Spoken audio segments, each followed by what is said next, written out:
은혜로우신 하나님 아버지, 오늘도 저희들을 붙드시고 주님의 장중에 인도하여 주시며 주님 앞에 찬송하며 저희의 모습을 온전히 아뢰는 기도의 시간을 갖게 하여 주신 것을 진심으로 감사드립니다. 하나님 앞에 저희를 인도하여 주셔서 주님 앞에 비추어진 저희들의 모습이 어떠한지를 비로소 깨닫게 하시고 죄를 깨닫게 하실 때마다 하나님의 인도하심을 따라 자복하게 하시고 용서하시는 은혜를 얻게 하여 주신 것을 진심으로 감사드립니다. 성경에 일러주시는 말씀들과 또 등장하는 많은 죄악된 사람들을 보면서 저희들의 모습을 보게 하시고 또 저희들이 얼마나 하나님 없이 살고자 했던 패역한 세대 속에 있었음을, 또한 그 가운데 조금도 다르지 않았던 존재임을 알게 하여 주시니, 그리하여 하나님 앞에 전심으로 자복하여 용서를 구하고 다시 오직 하나님만을 의지하는 삶으로 돌이키려 할 수 있게 하셨으니 참 감사를 드리오며, 오늘도 그와 같은 은혜가 더하여 지게 하여 주시기를 간절히 기도드립니다. 하나님을 의지하며 살아가는 자들의 축복된 삶을 보게 하시고 또 하나님 없는 자들의 패역한 모습을 통하여 그들이 결국 절망과 패망 속에서 심판받을 수밖에 없다는 것을 저희로 알게 하여 주셨사온즉 저희들이 어찌 살아야 할 것인지는 너무나도 잘 알게 되었을 터인데, 때때로 주님 앞에서 도로 멀어져 가고 또한 죄악된 길로 들어서려고 하는 저희들의 어리석음과 무지함, 그리고 이 영적으로 하나님 앞에서 온전히 서려고 하지 못한 모든 죄악과 패역함을 주님 낱낱이 보게 하시고 일깨워 주셔서 오늘도 점점 더 주님께로 가까이 나아가는 저희들의 몸과 마음을 주님 앞에 비추어 회개하는 가운데 새로워지는 은혜를 얻는 귀하고 복된 날이 되게 하여 주시기를 기도드립니다. 하나님 아버지, 거룩한 주일을 보내고 새 한 주간을 다시 맞게 해 주시니 감사합니다. 특별히 어제는 어버이 주일을 보내면서 저희가 이 땅 가운데에 사랑하는 부모님들을 통하여 생명의 근원이신 하나님의 은혜를 얻었음을 기억하게 하셨고, 또한 저희가 또한 부모가 되어서 생명의 주권자이신 하나님의 인도하심을 따라서 자녀들을 양육하도록 저희들에게 귀한 사명 주셨음을 또한 기억하게 하셨음을 감사합니다. 아버지 하나님, 저희들이 하나님 아버지의 귀한 사랑을 부모님을 통해서 알게 하여 주신 그 주님의 뜻을 늘 기억하여 부모님을 사랑으로 섬기며 또한 공경하며 부모님의 말씀과 부모님의 인도하심을 귀하고 중하고, 그리고 무엇보다도 하나님께서 우리에게 주신 것으로 믿고 잘 받아들여 순종하는 가운데 믿음의 아름다운 은혜를 잘 이어갈 수 있도록 도와주시고, 혹 저희가 그와 같은 은혜를 이제는 더 이상 누리지 못하게 된다 하였다면 주신 은혜를 기억하며 다시금 은혜의 통로로, 또한 우리 교회 공동체 안에서 어버이로 저희들 가운데에 만나게 하신 모든 귀한 믿음의 선조들과 또한 자녀들로 사랑하며 이끌게 보내어 만나게 하신 모든 우리의 다음 세대들을 사랑 가운데에 섬기며 또한 서로 중보하며 연합하는 놀라운 역사가 우리 교회 가운데 풍성히 일어나게 하여 주시기를 기도드립니다. 사랑의 은혜를 더하여 주시옵소서. 특별히 섬기는 마음으로 하나님께서 주신 귀한 사랑으로 이 모양 저 모양으로 섬기는 아름다운 모습 가운데 축복하여 주시옵시고, 우리 모든 교우들이 서로 하나님의 사랑 안에서 풍성한 은혜를 누리는 나날이 되게 하여 주시기를 기도드립니다. 아름다운 계절을 보내게 하시니 참 감사합니다. 저희 이 세월을 보내면서 때로는 참 춥고 덥고 그런 날들도 있지만, 이처럼 아름다운 날들을 보내면서 창조주 하나님께서 저희를 위하여 이 귀한 세상을 지어 허락하여 주셨으며 또한 맡겨주셨음도 기억하여 세상을 하나님의 뜻 가운데에 온전히 보존하고 또한 아름답게 가꾸며 다음 세대들이 잘 사용할 수 있도록 정성을 다하여 돌보는 수고가 마땅한 저희들의 기쁨인 줄로 알고 오늘도 그와 같은 하나님의 창조 질서를 찬송하며 그리고 온전히 섬겨 나아가는 저희들 되게 하여 주시옵소서. 하나님 아버지, 가정의 달을 맞이하여 여러 가지 가정의 문제와 또한 기도 제목으로 하나님의 은혜를 구하고 있는 가정들도 참 많이 계십니다. 저희들 서로 돌아볼 줄 아는 믿음의 풍성함을 더하시고 사랑의 은혜를 베풀어 주시기를 원합니다. 그리하여 우리 교우들 가운데에 두렵고 외롭고 떨리고 그리고 여러 가지로 불편한 중에 오직 하나님의 은혜만을 구하며 살아가시는 모든 분들 서로 연합하여 중보하며 하나님의 뜻으로 하나님 가운데에 하나 되어 하나님 앞에서 우리가 서로를 사랑으로 더욱 섬기는 귀한 역사가 있게 하여 주시옵소서. 주님, 오늘도 주님 말씀 통하여 저희들에게 일깨워 주시는 그 뜻을 놓치지 말고 깨닫는 이 아침 되게 하여 주시옵소서. 이 아침 저희들 이 자리에 불러 모아 주신 은혜가 참 감사하온데 그리하지 못한 분들 인터넷을 통하여 말씀을 함께 나누고 또한 하나님께서 주신 기도의 제목을 함께 나누는 모든 분들에게도 주님 동일한 은혜를 베풀어 주시기를 원하옵고 지방에 있는 교우들이나 해외에 있는 교우들이나 하나님의 은혜의 장중에 든든히 지켜 보호하여 주시기를 기도드립니다. 군문에 나가 있는 자녀들이 있습니다. 오늘과 내일 각각 입대하는 우리 사랑하는 청년들이 있습니다. 하나님 귀한 아들들이 그 믿음의 길에서 더욱 주님 의지하고 또 이제 하나님께서 그들의 삶의 지경을 확장시켜 주셔서 하나님의 부르심과 인도하심을 따라 나라를 위해 봉사할 때에 하나님께서 주신 귀하고 복된 능력을 힘입어서 잘 감당케 도와주시고 더운 날씨에 훈련받는 동안에 지치고 힘들 것이겠으나 하나님께서 함께하여 주셔서 잘 견뎌내고 오직 주님만 바라보는 십자가 정병으로 든든히 거듭나게 하여 주시옵소서. 주님의 귀한 아들들, 공부하는 중에 있는 자녀들, 또한 여러 모양으로 하나님의 일을 찾아 애쓰고 수고하는 모든 이들, 출타 중에 있는 교우들, 여행 중에 있는 교우들, 주님의 뜻 가운데에서 안보하여 주시사 이날이 복되게 하시며 하나님의 평강을 누리는 날 되게 하여 주시옵소서. 감사드리며 예수님의 이름으로 기도드립니다. 아멘. 열왕기상 16장 8절부터 28절까지 말씀을 보겠습니다. 열왕기상 16장 8절부터 28절까지 말씀 우리 다 같이 한 목소리로 봉독하겠습니다. 유다의 아사 왕 제26년에 바하사의 아들 엘라가 디르사에서 이스라엘의 왕이 되어 2년 동안 그 왕위에 있으니라. 엘라가 디르사에 있어 왕궁 맡은 자 아르사의 집에서 마시고 취할 때에 그 신하 곧 병거 절반을 통솔한 지휘관 시므리가 왕을 모반하여 시므리가 들어가서 그를 쳐 죽이고 그를 대신하여 왕이 되니 곧 유다의 아사왕 제27년이라. 시므리가 왕이 되어 왕위에 오를 때에 바하사의 온 집안 사람들을 죽이되 남자는 그의 친족이든지 그의 친구든지 한 사람도 남기지 아니하고 바하사의 온 집을 멸했는데 선지자 예후를 통하여 바하사를 꾸짖어 하신 여호와의 말씀같이 되었으니 이는 바하사의 모든 죄와 그의 아들 엘라의 죄 때문이라. 그들이 범죄하고 또 이스라엘에게 범죄하게 하여 그들의 헛된 것들로 이스라엘 하나님 여호와를 노하시게 하였더라. 엘라의 남은 사적과 행한 모든 일은 이스라엘 왕 역대지략에 기록되지 아니하였느냐. 유다의 아사왕 제27년에 시므리가 디르사에서 7일 동안 왕이 되니라. 그때의 백성들이 블레셋 사람에게 속한 기브돈을 향하여 진을 치고 있더니 진중 백성들이 시므리가 모반하여 왕을 죽였다는 말을 들은지라. 그날에 이스라엘 무리가 진에서 군대 지휘관 오므리를 이스라엘의 왕으로 삼음에 오므리가 이에 이스라엘의 무리를 거느리고 기브돈에서부터 올라와서 디르사를 에워쌌더라.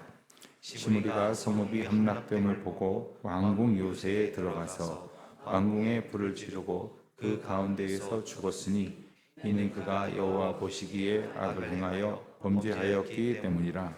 그가 여로보암의 길로 행하며 그가 이스라엘에게 죄를 범하게 한 그 죄 중에 행하였더라. 시므리의 남은 행위와 그가 반역한 일은 이스라엘 왕 역대지략에 기록되지 아니하였느냐. 그때에 이스라엘 백성이 둘로 나뉘어 그 절반은 므낫세 아들 디브니를 따라 그를 왕으로 삼으려 하고 그 절반은 오므리를 따랐더니 오므리를 따른 백성이 므낫세 아들 디브니를 따른 백성을 이긴지라. 디브니가 죽음에 오므리가 왕이 되니라. 유다의 왕 제31년에 오므리가 이스라엘의 왕이 되어 12년 동안 왕위에 있으며 디르사에서 6년 동안 다스리니라.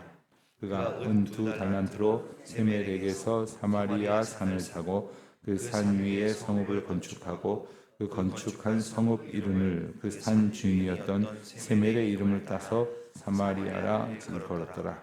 오므리가 여호와 보시기에 악을 행하되 그 전에 모든 사람보다 더욱 악하게 행하여 느바세 아들 여로보암의 모든 길로 행하며 그가 이스라엘에게 죄를 범하게 한 그 죄 중에 행하여 그들의 헛된 것들로 이스라엘의 하나님 여호와를 노하시게 하였더라. 오므리가 행한 그 남은 사적과 그가 부린 권세는 이스라엘 왕 역대지략에 기록되지 아니하였느냐. 오므리가 그의 조상들과 함께 잠에 사마리아에 장사되고 그의 아들 아합이 대신하여 왕이 되니라. 아멘. 북이스라엘과 남유다의 왕조들을 그 같은 시기에 누가 이쪽에서 왕이었고 누가 반대쪽에서 왕이었는지를 이렇게 견주어 가면서 열왕기서는 기록이 되어 있습니다. 그래서 북이스라엘에서 일이 벌어진 때 남유다는 누가 왕위에 있었고 몇 년쯤 지났는가 이런 표현의 방식이 종종 등장하는 것입니다. 8절에 보면 유다의 아사왕은 남유다의 세 번째 왕이죠. 아사왕은 좀 길게 왕위에 있었습니다. 41년 동안 왕위에 있었습니다. 그때의 북이스라엘에서는 바하사의 아들 엘라가 왕이 되었다 했습니다. 바하사는 세 번째 왕이고 엘라는 네 번째 왕입니다. 그런데 그 엘라가 2년 동안, 2해 동안 왕위에 있었다고 했습니다.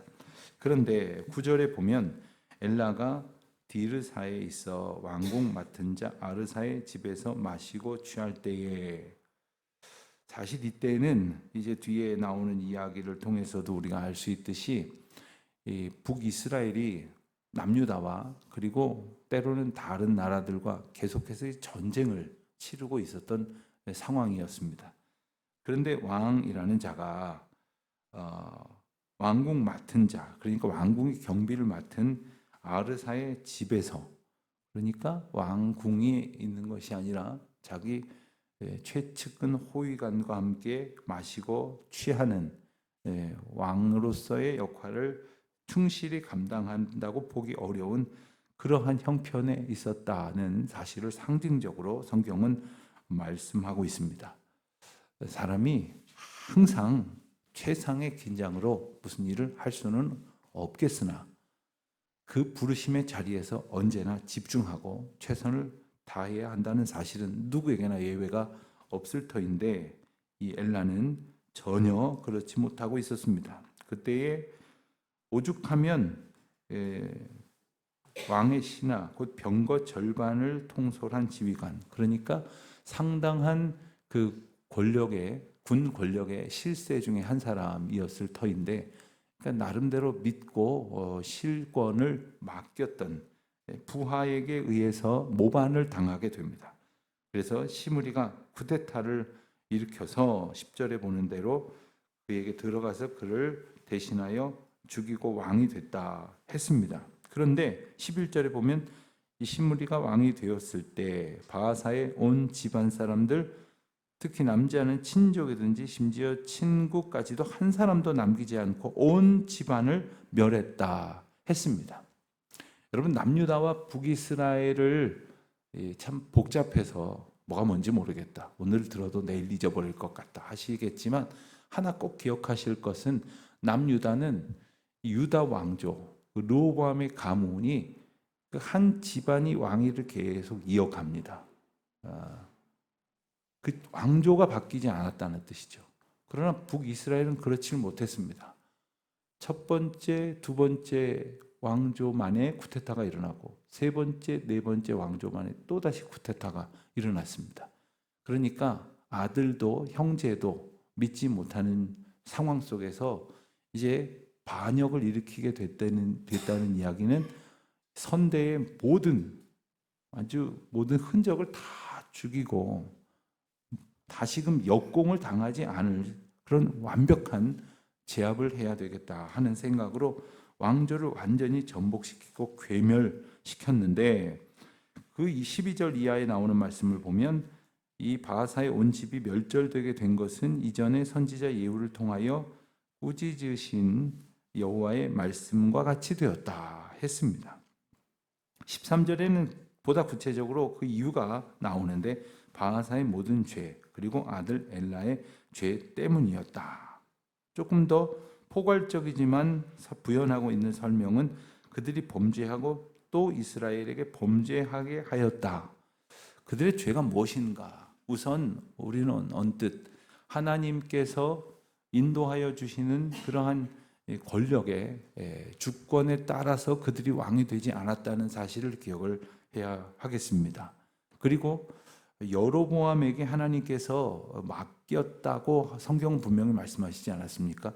그러니까 솔로몬의 잘못으로 인해서 유다가 이스라엘이 두 개로 나뉘어지면서 유다와 이스라엘로 나뉘어지게 되었을 때 하나님께서는 이 솔로몬의 한 신하에게 북쪽의 10지파를 떼어 맡기시겠다, 주시겠다고 하셨고 그가 여로보암이지 않습니까?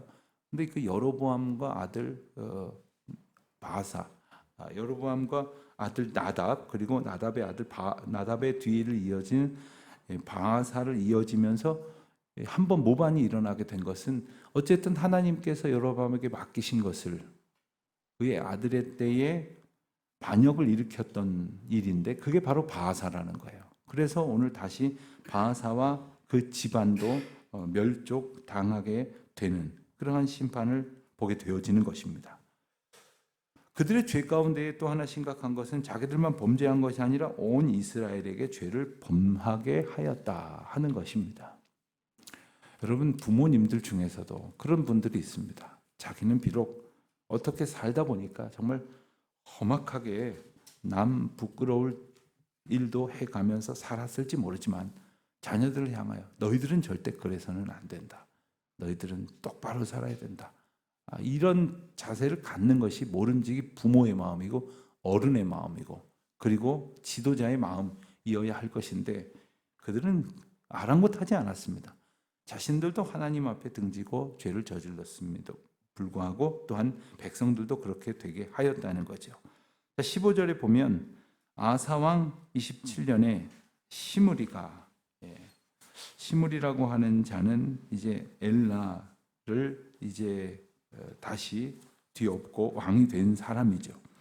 그런데 그때가 어느 때였느냐 하면 15절 하반절에 보면 블레셋 사람에게 속한 기브돈을 향하여 진을 치고 있었다. 다시 말하면 이스라엘이 블레셋과 대치하고 있는 상황이었다는 겁니다. 이 전쟁 상황 속에서 다시 모반이 일어납니다. 그 모반은 그 시므리로 인해서 반란이 일어나게 되었을 때 시므리의 반란에 대항하는 무리들이 오므리라고 하는 군 지휘관을 앞세워서 이제 그 둘이 대치를 하게 됩니다. 그때 이제 디르사라고 하는 17절에 보면 디르사라고 하는 지명이 나오는데 디르사가 당시에 북이스라엘의 주도였습니다. 그 주도 디르사를 사이에 두고 그 가운데에서 이제 시므리의 세력과 오므리의 세력이 이 대치를 하게 되었을 때 18절에 보는 것처럼 이 시므리가 성이 뺑 둘러싸여서 이제 오므리의 세력으로부터 완전히 함락이 되어져 가는 것을 보고는 불을 지르고 그 가운데에서 자살을 해서 스스로 목숨을 끊습니다. 19절에 보면 그가 여호와 보시기에 악을 행하여 범죄하였기 때문이다. 이렇게 말씀을 하십니다. 남북이 모두 39명의 왕 중에서 제일 왕은 되었다고 표시는 하지만 제일 짧은 기간 왕을 지낸 사람이 바로 이 시므리입니다. 단 일주일 만에 왕위에서 이제 그만두게 되었지만 그것은 결국 스스로 목숨을 끊는 비극적인 결과가 되었습니다. 그런데 성경은 분명히 말하기를 그가 여호와 보시기에 악을 행하여 범죄하였기 때문이다.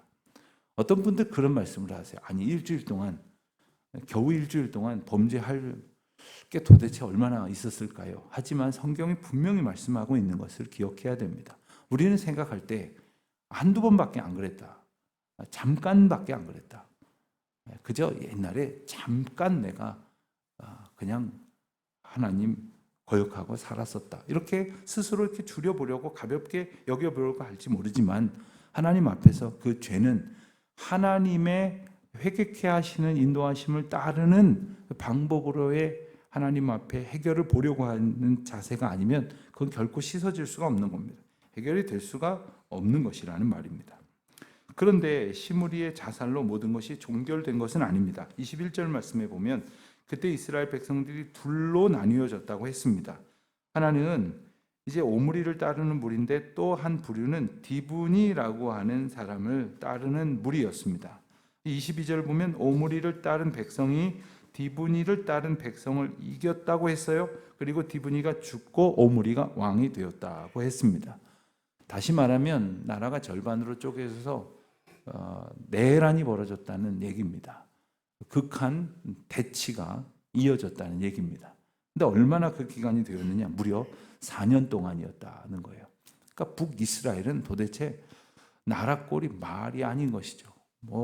하나님의 인도하심을 구하여 다 겸손히 회개하고 하나가 돼도 될까 말까인데 4년 동안이나 그렇게 둘로 나뉘어져서 대치하고 있었던 그런 형편인 것이죠. 참담하지 않습니까? 그런데 가만 보면 우리나라도 다르지 않아요. 하나님 의지하는 사람들 있는 것 같지만 제대로 의지하지도 않는 지도자들이 이패 저패로 나뉘어져서 극한 싸움으로 백성들을 피곤하게 하고 그리고 절망시키는 그런 상황 속에 대치하고 있다고 봐도 한편으로는 무리가 아니라고 생각합니다. 가정이 혹 그런 가정이 있습니까? 교회가 혹 그런 교회가 있습니까? 그냥 대치 중이니까 그냥 그렇게 유지가 되는 것 같지만 하나님이 없는 상태에서 힘을 겨루고 있는 것은 그 자체가 패역함입니다. 그 자체가 죄악입니다. 결국 23절에 보면 오므리가 왕이 되었습니다. 4년의 내전 끝에 오므리가 왕이 되었고 그리고 6년 동안 이제 다스리게 되었습니다. 그런데 그때 있었던 하나 중요한 일이 있었는데 수도를 옮긴 일이었습니다. 세멜이라고 하는 사람에게 한 성읍을 사서 그 성읍을 건축하였는데 그 성읍의 이름을 세멜이라는 사람에게 샀다고 해서 그 사람의 이름을 명사형으로 변형시킨 사마리아라고 하는 이름을 붙이게 되었습니다. 그런데 수도를 옮겼다 어떤 뜻일까요? 뭔가 새롭게 잘해보려는 것 아닙니까? 우리가 때로는 이제 열심히 할 거야, 잘해볼 거야, 달라질 거야. 그런데 도대체 뭐가 달라져야 하느냐는 거예요. 흐트러졌던 나의 영적 자세가 하나님 앞에서 새로워지는 게 진짜 달라지는 거죠. 그리고 죄악으로 물들었던 모든 나의 얼룩진 삶을 하나님 앞에서 정함받는 것이 달라지는 것이죠. 그리고 우선순위가 뒤죽박죽 되었던 것을 하나님 중심으로 우선순위를 바로잡는 것이 달라지는 것이어야겠죠. 그렇게 달라지는 것이 달라지는 것인데 지금 그것과는 상관없이 수도를 하나 옮겨놓고 그리고는 더욱더 강성한 나라를 만들려고 했겠죠. 많은 그 역사학자들은 이 사마리아가 지정학적으로는 매우 중요한 역할을 할 수 있을 좋은 위치를 가진 도시다 이렇게 평가를 해요. 그러니까 좋은 도시를 옮겼다는 것은 아마도 인정받을 수 있을 것 같습니다만은 25절에 보는 대로 여호와 보시기에 악을 행하였는데 그 전에 모든 사람보다 더욱 악을 행하게 하였다는 것입니다. 왜 그럴까 생각을 해봅니다. 아마도 본 것은 물론이고 전에 들은 것까지 모두가 다 그가 살면서 경험한 모든 것이 북이스라엘의 죄악으로 가득한 것이었을 겁니다.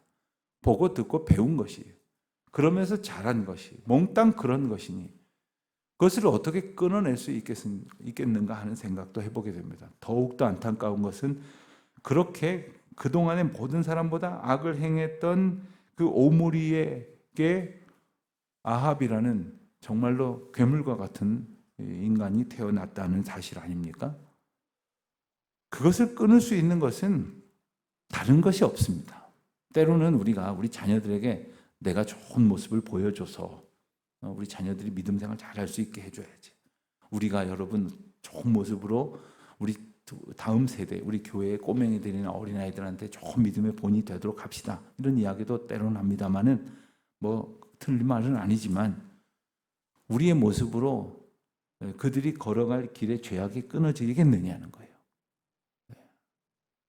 예수 그리스도의 온전케 하시는 은혜가 아니고서는 단번에 그 모든 것을 돌이켜 하나님 앞에 바로 잡을 수 있는 방법이 없다는 것을 우리가 먼저 깨닫고 나 자신뿐만 아니라 우리 가정과 교회가 이 사회와 나라와 민족이 그리고 오고 오는 모든 세대가 오직 주님의 은혜가 아니고서는 돌이켜질 수 없다는 사실, 새로워질 수 없다는 사실, 아무리 좋아 보이는 것으로 바꾸어가면서 개선하고 발전시키려고 애를 쓴다고 해도 하나님 앞에서의 우리의 죄악된 모습이 깨어지고 새로워지지 않으면 온전해질 수 없다는 사실을 우리가 다시금 깊이 자각하고 오늘도 오직 예수의 이름만을 의지하여 새로워지기를 꿈꾸고 힘쓰며 새롭게 하신 하나님의 은혜를 만나 누리는 저와 여러분 되시기를 주의 이름으로 축원드립니다. 기도하겠습니다. 하나님 아버지, 주님의 이름만이 오직 주님의 이름만이 저희를 새롭게 하실 수 있음을 고백합니다. 주님, 저희를 오늘도 불쌍히 여겨주시고 긍휼히 여겨주셔서 온전히 사로잡아 주셔서 주 여호와의 능력으로 새로워지게 하여 주시옵소서. 예수님의 이름으로 기도드립니다. 아멘.